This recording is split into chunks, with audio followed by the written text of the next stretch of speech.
Aliens sent a distress call. They didn't expect Deathworlders to answer. The galaxy had known war before, but nothing like this.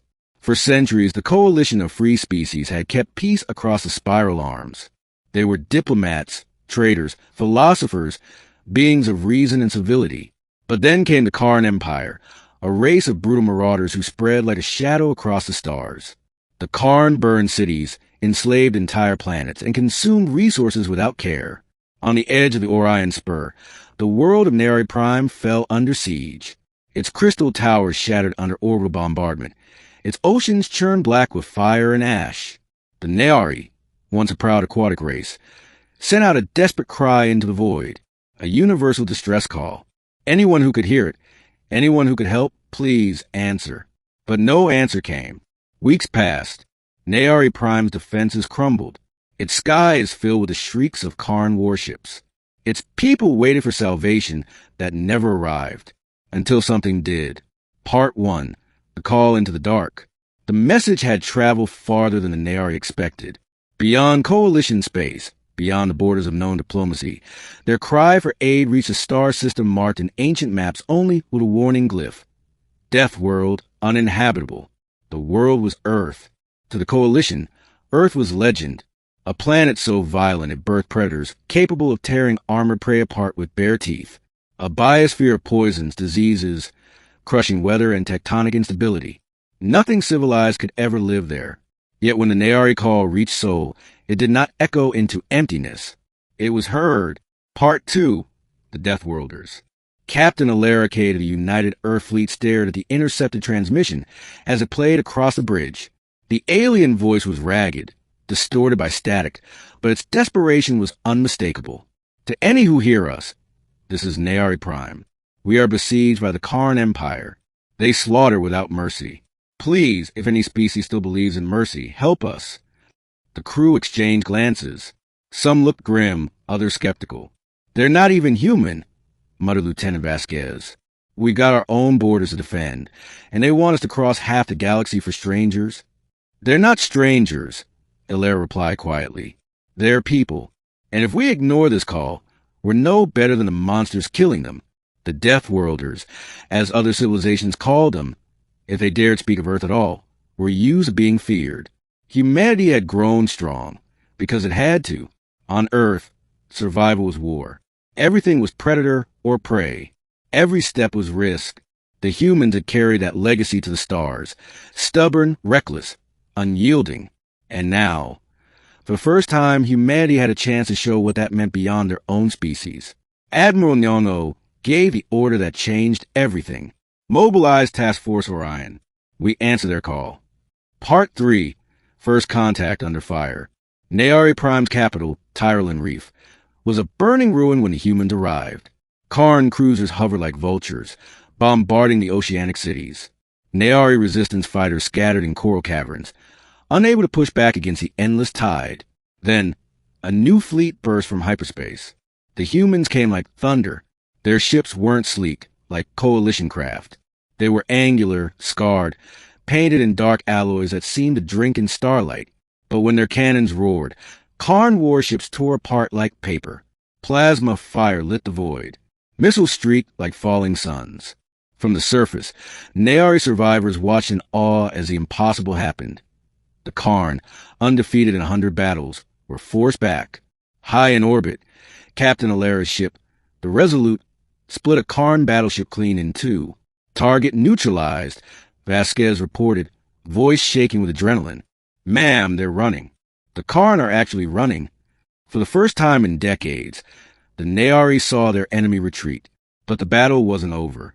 Part 4. Strangers in the Ashes. When the first human ground forces landed, Neri citizens recoiled in fear. The humans were terrifying.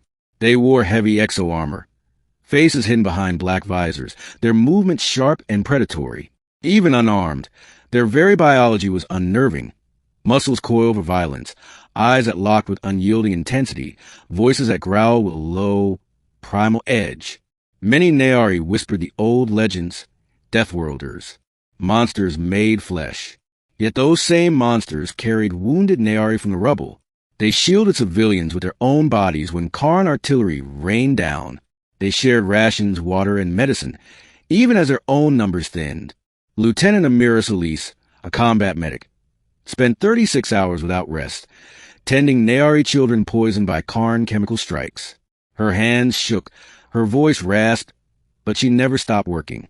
One Nayari elder finally asked her, "Why? Why do you help us?" Amira looked at the alien's crystalline eyes and answered, "Because we know what it's like to suffer alone, and because you asked." Part 5, The Turning Tide. Word spread fast. Deathworlders had come. At first, neighboring coalition worlds refused to believe it. Humans don't fight for anyone but themselves, diplomats scoffed. If they are there, it is for conquest. But reports told otherwise. The humans fought with fury, yes, but not for territory, not for slaves, not for resources. They fought for the Nayari. They fought to drive back to Karn, and nothing more. In the jungles of Soral Coast, human infantry ambushed a Karn supply line, detonating explosives with ruthless precision. In the skies above Kalari Ridge, human pilots danced through impossible maneuvers, their craft holding against odds that would have broken coalition fleets. The Nayari began to see them not as monsters, but as saviors. Still, the Karn would not accept defeat. They brought in heavier fleets, greater numbers. They sought to overwhelm the humans, as they had every other foe. That was when humanity revealed the full meaning of Deathworlder. Part 6, The Deathworld Legacy. On Earth, every environment was lethal. Jungles swarming with predators, deserts baking with heat, oceans crushing with pressure, storms tearing cities apart. Humanity had adapted not only to survive, but to thrive. Now, on Nayari Prime, they unleashed that legacy. When Karn firestormed forests, human soldiers used the ash for cover, ambushing them in smoldering terrain. When Karn poisoned water supplies, humans purified and drank it anyway, their hardy biochemistry shrugging off toxins Nayari called unendurable. When Karn unleashed beasts bred for war, humans didn't flee. They hunted the beasts, turned them against their masters. The Karn could not comprehend it. Every tactic, every terror they unleashed, humans met with something worse, something honed by the deadliest cradle world in the galaxy. The Deathworlders turned Nayari Prime into their hunting ground. Part 7, Victory's Price. The war dragged for months. Cities were reduced to rubble, seas ran red, skies were choked with smoke. But slowly, steadily, the tide shifted. In the decisive battle above Orly's Trench, the combined human, Nayari fleet cornered the Karn armada. The Larricades resolute led the charge, ramming through flagship shields and tearing into its reactor core. Nayari cruisers, inspired by human ferocity, followed with renewed courage. The Karn broke. When the last enemy ship was destroyed, silence fell over the comms. Then, across Nayari Prime, a roar of joy echoed from land to sea. They were free. But freedom had cost dearly. Thousands of Nayari were dead. Hundreds of humans lay in shallow graves beside them. In the wreckage of Tyrolin Reef, Nayari citizens erected monuments, half of their own, half of the Deathworlders who had come from the dark to save them. Part 8, The Aftermath. Coalition emissaries finally arrived, too late to have helped. They came expecting to find Nayari Prime enslaved, or humanity standing as conquerors over its ruins. Instead, they found something they had not imagined. Humans and Nayari working side by side, rebuilding, sharing food, teaching, laughing, mourning. When questioned why humanity had intervened, Captain Alara spoke before the assembly.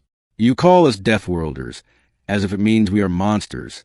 You fear us because our home is violent. You're right. Our world forges hard, unyielding. But that does not mean we live only for war. It means we know how precious life is. It means when someone calls for help, we will not turn away." The coalition had no reply, but the Nayari did. Before the whole galaxy, they declared humanity their sworn allies, their eternal defenders and their friends. Part 9, A New Dawn. Years later, children of Nayari Prime told stories of the day hope arrived from the stars. They spoke of the humans who came in ships of steel, whose eyes burned with fire, whose hands were scarred from battle but gentle in kindness. They no longer whispered Deathworlders as a curse. They said it with reverence, because when all others had abandoned them, it was the Deathworlders who answered their call. And that answer changed the galaxy forever.